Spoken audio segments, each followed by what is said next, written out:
আমাদের আঞ্জুমান শেষ পর্যায়ে একদম শেষ লগ্নে চলে আসছে। এখন আমরা যার অপেক্ষায় বসে আছি এতক্ষণ আমাদের প্রধান বক্তা, প্রধান আলোচক, সদর জামালপুর থেকে আগত ইন্টারন্যাশনাল মিডিয়া ব্যক্তিত্ব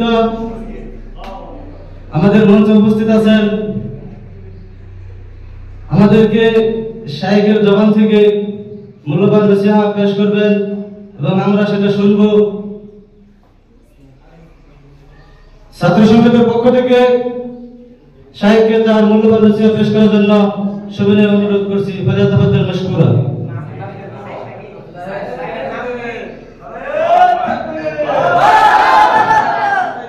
আসসালামু আলাইকুম ওয়া রাহমাতুল্লাহ। শুরুতে আল্লাহ তাআলার শুকরিয়া আদায় করতেছি। আমরা সকলে বলি আলহামদুলিল্লাহ। আল্লাহ নবীর প্রতি সংক্ষিপ্ত দরুদ আমরা সকলে বলি সাল্লাল্লাহু আলাইহি ওয়াসাল্লাম। সম্মানিত উপস্থিতি, আমি আমার বিশেষ শুরু করার আগে একটা কথা বলতে চাই। আসলে আমাদের পরিচালক শ্রদ্ধেয় ভাই যতটুকু প্রশংসা আমার করেছেন, আসলে আমি এতটুকু এক বিন্দু করার যোগ্য একজন মানুষ নয়। এই সম্মানিত উপস্থিতি, কথা যেটা হলো যে আসলে যোগ্য না। আজকে আমাকে যে আঞ্জুমান কর্তৃপক্ষ থেকে যে বিষয়টা দেওয়া হয়েছে তা হচ্ছে একটা আনকমন একটা বিষয়, যা এই বিষয়ে খুবই কম সংখ্যক মানুষ আছে যারা আলোচনা কম করে। তবে এই সমস্ত বিষয় নিয়ে আমাদেরকে আলোচনা করা প্রয়োজন। যদি এটা কোরআন এবং হাদিসের তাকওয়া এবং জাহান্নাম, কুফর কিংবা অন্য কোনো বিষয় হতো তাহলে না ধারাবাহিকতা হবে, জোর স্পিড বক্তব্য দেওয়া যেত। কিন্তু যারা এখানে কম জনই মানুষ রয়েছে তাদেরকে আমি অনুরোধ করব, এই বক্তব্যটাকে একটু নিজের ব্রেন দিয়ে শোনার চেষ্টা করবেন, নিজের ব্রেন দিয়ে খাটানোর চেষ্টা করবেন। আসলে আল্লাহ সুবহানাহু ওয়া তাআলা তুমি তুলনা এই দুনিয়া আমরা কতটা পরিমাণ নগণ্য এবং তুচ্ছ। আল্লাহু আকবার। সম্মানিত উপস্থিতি, আজকে যে আমার বিষয় দেওয়া হয়েছে তা হচ্ছে যে আচমকা পৃথিবী, সৃষ্টির বিস্ময়। পৃথিবী হঠাৎ করে কিভাবে কোথা থেকে সৃষ্টি হলো জানা দরকার আছে নাই? কিভাবে তৈরি হলো, হঠাৎ করে এতগুলো গ্রহ হয়ে গেল, কিভাবে হয়ে গেল? এগুলো আল্লাহ তাআলা কুরআনুল কারীমে বলে দিয়েছেন। আসলে কিভাবে হলো এর একটু ব্যাখ্যা আমি আপনাদেরকে পূর্বে বলি। আমরা শুনেছি বিজ্ঞান একটা জিনিস কিছুদিন আগে আবিষ্কার করেছে যার নাম দিয়েছে বিগ ব্যাং। কি নাম দিয়েছে? Big bang theory, the black hole. এটা বিজ্ঞানীরা নাম দিয়েছে কি জন্য, কেন নাম দিয়েছে? কারণ আমরা জানি বিশাল এক বিস্ফোরণের মাধ্যমে, বিশাল এক আওয়াজের মাধ্যমে কোরআনের মধ্যে যেটা বর্ণিত হয়েছে কুন ফায়াকুন, আল্লাহ অতীত বর্তমান ভবিষ্যৎ হওয়া বললে হয়ে যাও, কুন ফায়াকুন আল্লাহ যখন বলছে তখন এক বিশাল বিস্ফোরণের মাধ্যমে এই সমস্ত গ্রহ, এই সমস্ত যত নক্ষত্র রাজি তারকা রয়েছে সবগুলো এখন পর্যন্ত কিয়ামত পর্যন্ত বিস্তৃত হবে, একটা আরেকটা থেকে দ্রুত যাবে। আল্লাহু আকবার। তার মানে আমরা এখান থেকে বুঝতে পারলাম যে আল্লাহ তাআলার আদেশে, যেটা আল্লাহ তাআলা কোরআনুল কারীমে 1400 বছর আগে বলে দিয়েছে, আর বিজ্ঞান মাত্র 10-15 বছর আগে, 20 বছর আগে সর্বোচ্চ বের করে দিয়েছে যে এক বিশাল এক বিস্ফোরণের মাধ্যমে, আওয়াজের মাধ্যমে এই গোটা পৃথিবীর যত যা কিছু রয়েছে এগুলা বিভিন্ন জায়গায় ছিটকে পড়ছে। পৃথিবী এক জায়গায়, যেমন ধরেন এই পৃথিবী কত বছর আগে তৈরি হয়েছে, সৃষ্টি হয়েছে, বা ওই আপনার বিশাল বিস্ফোরণের মধ্যে থেকে ভাগ হয়েছে, এটা বিজ্ঞান বের করেছে প্রায় 1500 বিলিয়ন বছর আগে। 1 বিলিয়ন হয় 1000 বছর, মানে 15,000 বছর আগে এই পৃথিবীটা আলাদা হয়ে গেছে। আর আলাদা যে হচ্ছে, এই যে দ্রুত যে হচ্ছে আলাদা হওয়ার পরবর্তীতে এটা দ্রুত হইতেই থাকবে। কতদিন হবে? কিয়ামত পর্যন্ত এটা দ্রুত হয়ে যাবে। এই যে মনে আল্লাহ তাআলা বলেন সানুরিয়াহুম আয়াতিনা ফিল আরদ ওয়া ফি আনফুসিহিম হাত্তা ইয়াতাবায়ানা লাহুম আন্নাহুল হক। মহান আল্লাহ তাআলা বলতেছেন যে শীঘ্রই মহাবিশ্বের দিগন্তে আমি তাদের মধ্যে, নিজেদের মধ্যে আমার নিদর্শন সমূহ, আমার যে নিদর্শন রয়েছে, আয়াত সমূহ রয়েছে, এইগুলো আমি কি করব? প্রকাশ করব।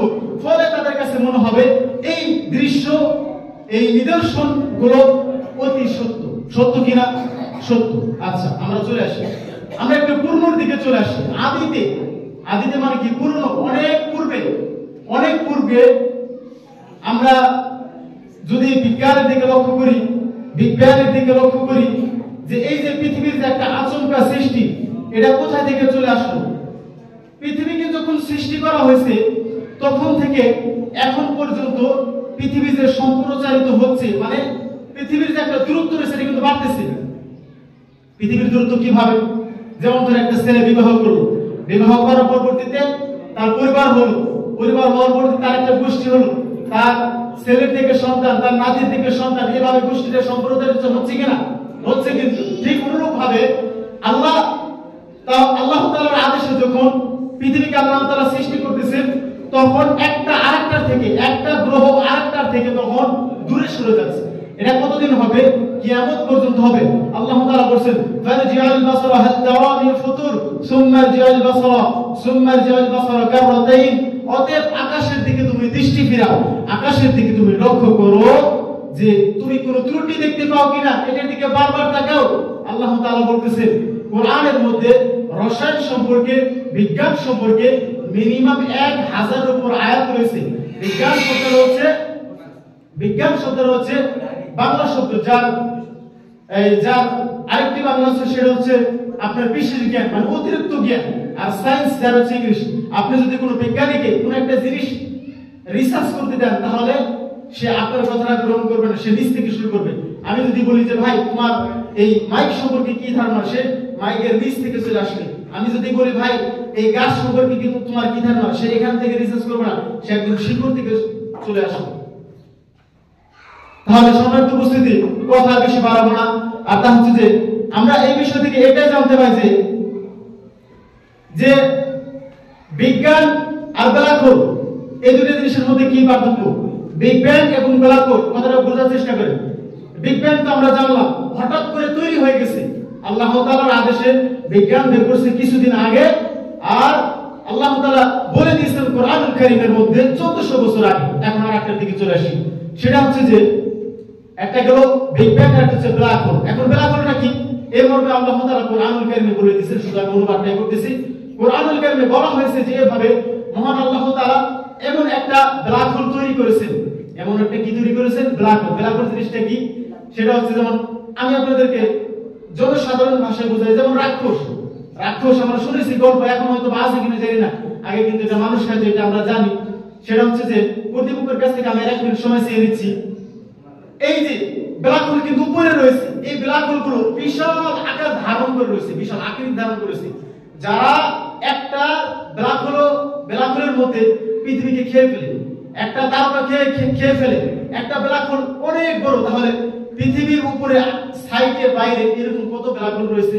একটা ব্ল্যাক হোল এমন বড় যার মধ্যে একটা যদি পৃথিবীকে ছেড়ে দেওয়া হয়, তাহলে পৃথিবীটা কত ছোট? একটা শিশু যদি তার মুখের মধ্যে যদি একটা চকলেট গিলিয়ে ফেলে, এটা যেমন তার কাছে কত ছোট, ঠিক অনুরূপ ভাবে এই ব্ল্যাক হোলের তুলনায় এই পৃথিবী, আমাদের পৃথিবী এত ছোট। আল্লাহু আকবার। তাহলে এই ব্ল্যাক হোল যদি এত বড় হয়ে থাকে, এই নক্ষত্র যদি এত বড় হয়ে থাকে, এই ইউনিভার্স যদি এত বড় হয়ে থাকে, এই মাল্টিভার্স যদি এত বড় হয়ে থাকে, একটা তারকা পৃথিবীর থেকে মিনিমাম 13 লক্ষ গুণ বড়। আল্লাহু আকবার। এটা কি আজকালকার কথা? তাহলে এই আল্লাহ তাআলাকে আপনাকে শ্রদ্ধা এবং তার ইবাদতের মাধ্যমে তাকে মনোরঞ্জন করতে হবে। মহান আল্লাহ সুবহানাহু ওয়া তাআলা যাতে মনোরঞ্জন করার তৌফিক দান করে, আল্লাহুম্মা আমিন। বিজ্ঞান সম্পর্কে আল্লাহ তাআলা আরো বলেছেন, আল্লাযী খালাকা সাবআ সামাওয়াতি তিবাকা মা তারা ফি খালকির রহমান মিন তাফাউত ফারজিআল বাসরা হাল তারা মিন ফুতুর। আল্লাহ তাআলা আরো বলেছেন সূরা মাআরিজে, আল্লাহ তাআলা আরো বলেছেন কোথায়? সূরা বুরুজে, আল্লাহ তাআলা আরো বলেছেন সূরা ওয়াকিয়া, আল্লাহ তাআলা আরো বিভিন্ন আয়াতে বলেছেন সূরা তাওবা, সূরা আন-নূর, বিভিন্ন জায়গায় আল্লাহ তাআলা কিয়ামত সম্পর্কে এবং বিজ্ঞান সম্পর্কে বের করেছেন। কিন্তু আমরা এটা আজকে থেকে দূরে সরে গেছি। আমরা মাদ্রাসার ছাত্র বিজ্ঞানকে এক চোখে দেখি আর কোরআন হাদিসকে আরেক চোখে দেখি। অথচ কোরআন হাদিস তো প্রত্যেকটার মধ্যে সায়েন্স ঢুকে রয়েছে, বিজ্ঞান ঢুকে রয়েছে। অতএব সম্মানিত বুঝতে কথার মধ্যে ভুল রয়েছে, আমার দৃষ্টি দেখার চেষ্টা করবেন। আল্লাহ তাআলা যাতে আমাদের সৃষ্টির দিকে তাকিয়ে তার দিকে ভয় করার তৌফিক দান করে। আমরা সকলে বলি আল্লাহুম্মা আমিন। এই বলে আমি আমার কথা এখানে শেষ করছি। আখির দাওয়ানা আলহামদুলিল্লাহি রাব্বিল আলামিন। আসসালামু আলাইকুম ওয়া রাহমাতুল্লাহ। মাশাআল্লাহ, জাযাকাল্লাহ শাইখ, অসংখ্য ধন্যবাদ যে সৃষ্টির রহস্য সম্পর্কে আমাদেরকে